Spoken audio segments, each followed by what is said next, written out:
Senhor Presidente da Mesa do Congresso, Senhor Presidente da Comissão Política Regional, Senhora Presidente do Conselho de Jurisdição, Senhor Secretário-Geral, Senhoras e Senhores convidados, caras e caros companheiros. Este Congresso tem lugar no início de um ano que registra uma especial singularidade essa que sempre constituiria por si só razão bastante para estarmos hoje aqui reunidos. O país terá, no decurso do corrente ano, duas eleições. A primeira, já em maio, é uma eleição no âmbito da União Europeia e, mais precisamente, para o Parlamento Europeu. Depois, em outubro, o país terá eleições para o Parlamento Nacional e, consequentemente, para a escolha de um novo Governo da República. Já a região, para além daquelas duas eleições, terá também em setembro eleições para a Assembleia Legislativa e, consequentemente, para a formação do Governo Regional. E esta é a singularidade diferenciadora que a autonomia constitucional nos confere e do que decorre termos na região, no corrente ano, não 2, mas 3 exigentes atos eleitorais que nos vão impor, como nunca, uma forte unidade, muito trabalho e redobrado empenho de todos. Como é natural e próprio da autonomia, e bem ainda das responsabilidades políticas do PSD, Madeira, e sem descurar ou subalternizar os demais atos eleitorais, natural é que se dê uma especial atenção às eleições regionais e que estas constituam para nós uma preocupação prioritária. Com o calendário que temos pela frente e a relevância que cada um dos atos eleitorais se reveste para o nosso futuro próximo, atentos o quadro político-partidário regional, a especificidade da solução governativa nacional ensaiada nesta legislatura, desastrosa para o país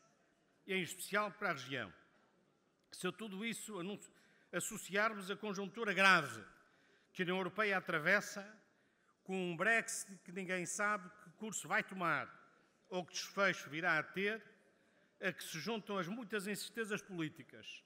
a nível mundial, a tudo isto, no mundo global em que nos inserimos, a região pode ser indiferente e a este Congresso não faltarão temas de reflexão e de debate, como não lhe faltam fundadas razões para que tenha lugar aqui e agora durante os dias de hoje e da manhã. Caras e caros companheiros, mas independentemente de quanto disse e das razões políticas referidas, certo é que no plano dos afetos, aliás, politicamente cada vez mais relevantes,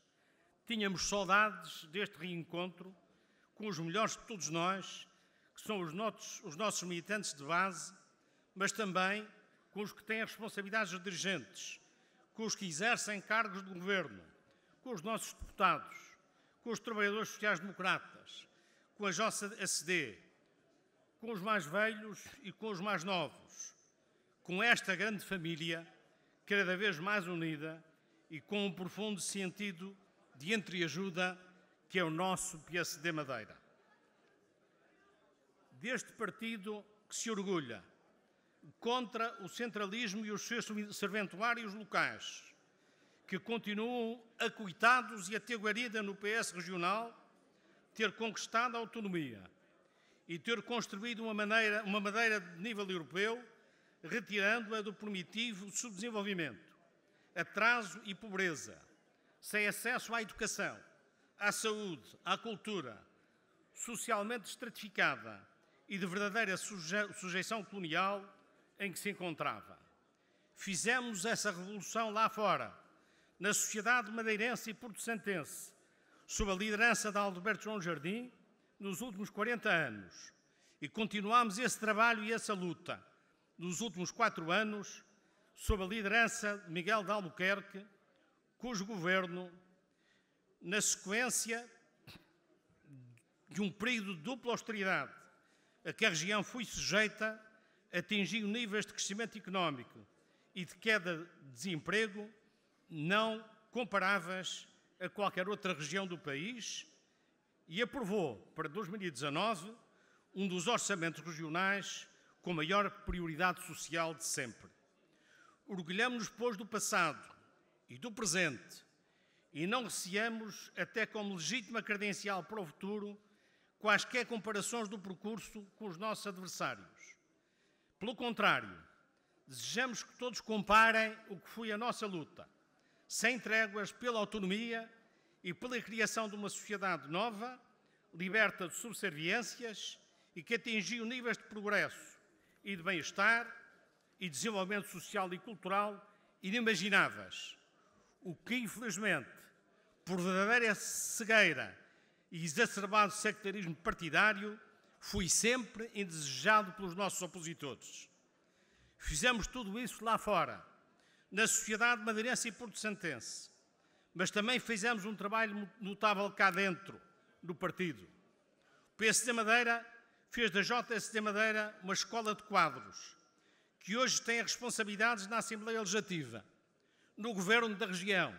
nas autarquias, na Assembleia da República e no Parlamento Europeu, de que todos nos orgulhamos.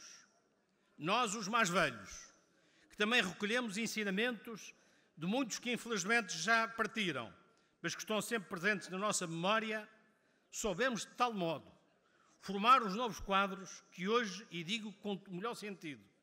em muitos casos aprendemos com eles e com o seu exemplo bem mais do que lhes ensinamos. Isto significa que não falhamos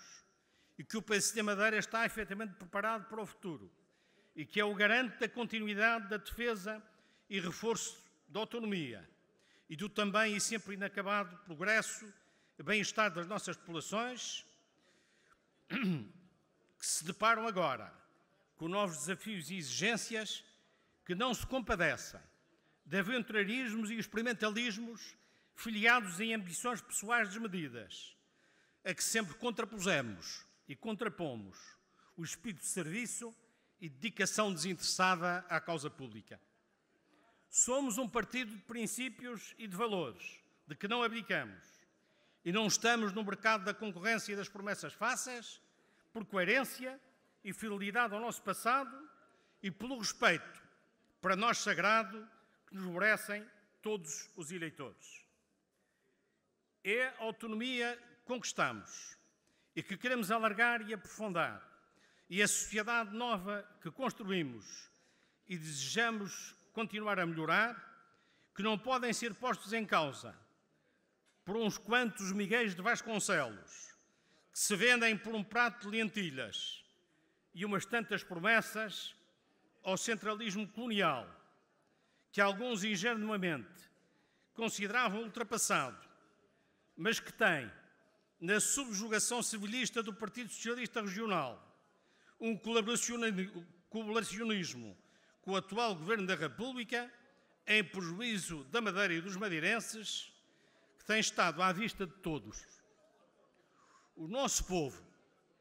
os madeirenses e porto-santenses, sabem bem quem se bateu e lhes assegurou a autonomia, quem lhes trouxe o progresso, as escolas, os centros de saúde, os múltiplos equipamentos e infraestruturas, o especial desenvolvimento do desporto em todas as suas vertentes, quem estancou a imigração como única alternativa para muitos. O primeiro desafio que se nos apresenta são as eleições para o Parlamento Europeu, onde temos tido sempre deputados dos mais qualificados, indicados pelo PSD Madeira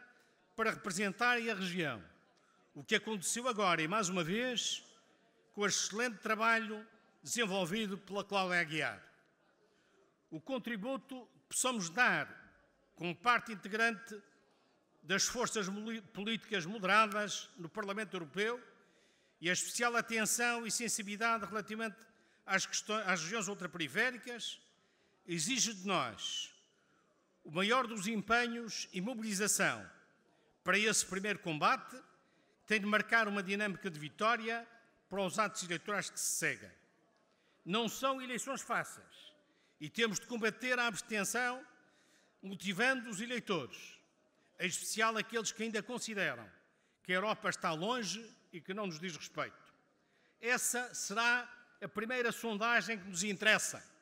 a da vitória nas urnas das eleições europeias, a juntar às que sempre tivemos e acumulamos nas últimas décadas. Seguir-se-á as eleições legislativas regionais em setembro,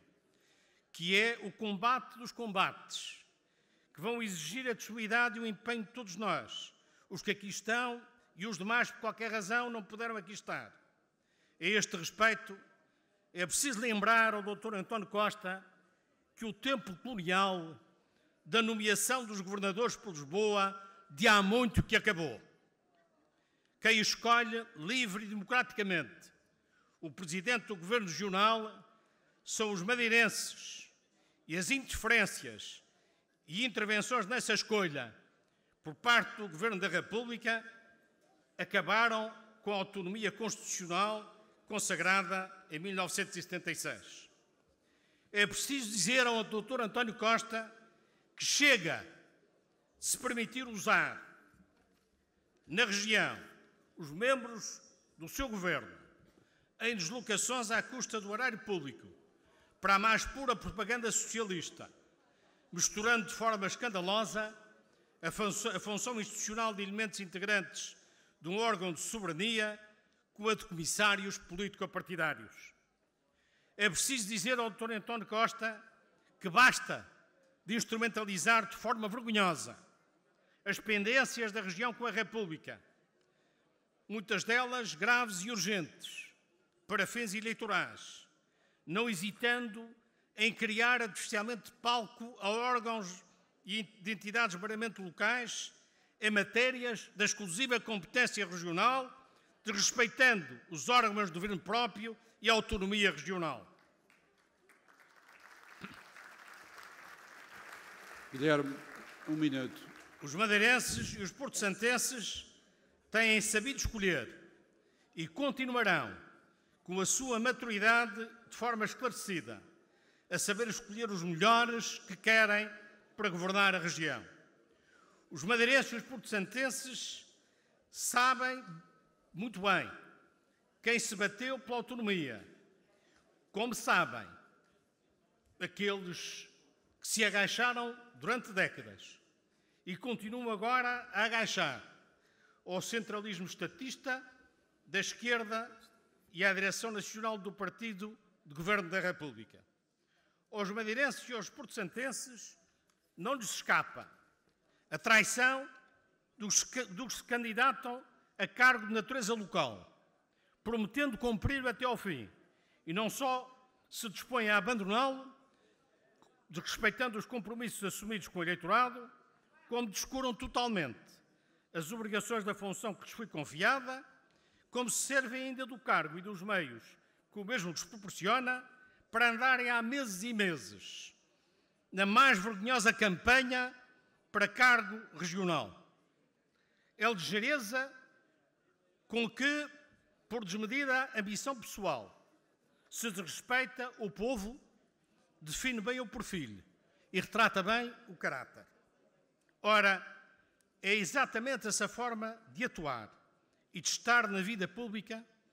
que põe à mostra e revela perante o eleitoral a total falta de fiabilidade,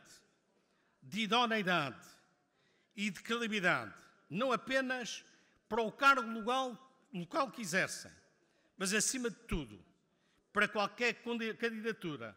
a responsabilidades políticas a nível regional. Valha-nos, pois, ao menos, que a lata e a falta de pudor com que semelhante postura é assumida tem a virtualidade de mostrar aos madeirenses e porto-santenses a tempo a quem não devem confiar o nosso futuro. Aliás, como se não bastasse a traição ao eleitorado que a referida conduta confirma, ainda se reconhece uma total subserviência e subordinação ao Governo da República e ao Secretário-Geral do Partido Socialista em tudo quanto se traduza em espezinhar a autonomia e os nossos direitos. A gravidade deste comportamento e deste trajeto público não se oculta com qualquer sorriso de promoção da Colgate ou da Pepsodente, tanto mais que tal não chega para disfarçar um hálito que tresanda a um centralismo bafiento, bem mais próximo da velha marca dentífrica, a pasta medicinal Coto. Felizmente que o nosso partido tem quadros próprios e o nosso candidato a presidente do Governo Regional não é independente, mas antes candidato corpo inteiro do PSD Madeira e, como tal, dependente e subordinado à social-democracia personalista que Sá Carneiro nos legou, como é dependente e subordinado à autonomia que conquistamos e não a Lisboa, como é dependente e subordinado à Madeira que, como Alberto João Jardim insistentemente proclamou e impôs, esteve sempre e está antes e acima do partido. Não podemos nunca esquecer que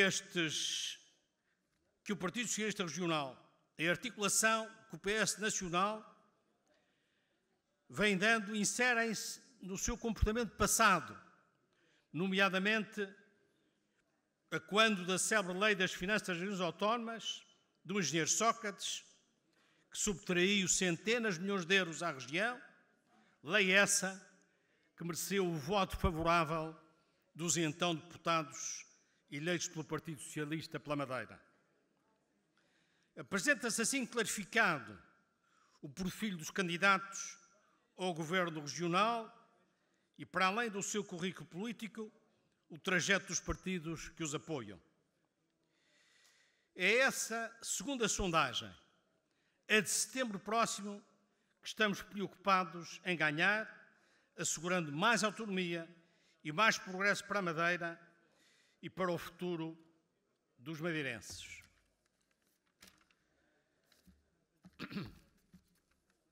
Segue-se e finaliza-se este ciclo em outubro, com as eleições para a Assembleia da República. Cabe perguntar o que conseguiram os deputados socialistas eleitos pela região à Assembleia da República com a sua natural influência junto do Governo da República, do seu partido. A resposta é simples. O que conseguiram foram os zigue-zagues do Daitira relativamente ao hospital. A incapacidade de resolução do problema dos custos dos transportes aéreos, da questão do subsídio de mobilidade, a vergonhosa manutenção da cobrança de juros de empréstimo concedido pelo Estado à região a valores escandalosamente superiores aos pagos pelo Estado português em empréstimos externos. O Dr. António Costa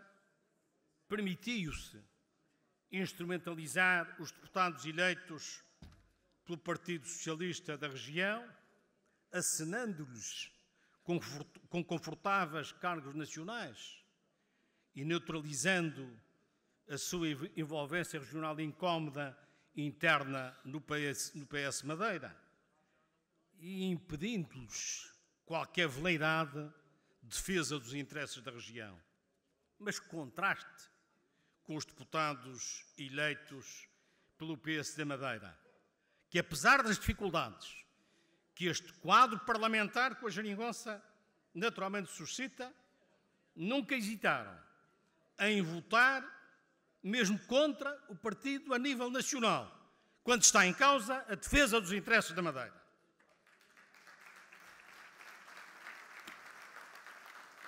Temos, pois, de dar todo o nosso esforço para que o PSD seja de novo o partido mais votado na Assembleia da República e para ajudar o país a libertar-se desta aberrante solução do governo de esquerda, de subordinação comunista, que no quadro da União Europeia se apresenta, como de certo modo já aqui foi dito, como uma verdadeira figura de museu. Caros companheiros, o nosso partido, o PSD Madeira, é, entre todos os que existiram nestes 40 anos de democracia, aquele que mais vitórias obteve nos sucessivos atos eleitorais. Isto revela, com dificuldades ou sem dificuldades, que temos seguras 3 vitórias nestes próximos combates. Tudo depende de nós e do esforço que fizermos para continuarmos a ser fiéis ao trajeto que fizemos até aqui e honrarmos o nosso passado, que, como podemos constatar com as intervenções que aqui tiveram o atual Presidente da Comissão Política e o anterior Presidente do Partido, continua a ser presente e continuará a ser futuro. Muito obrigado.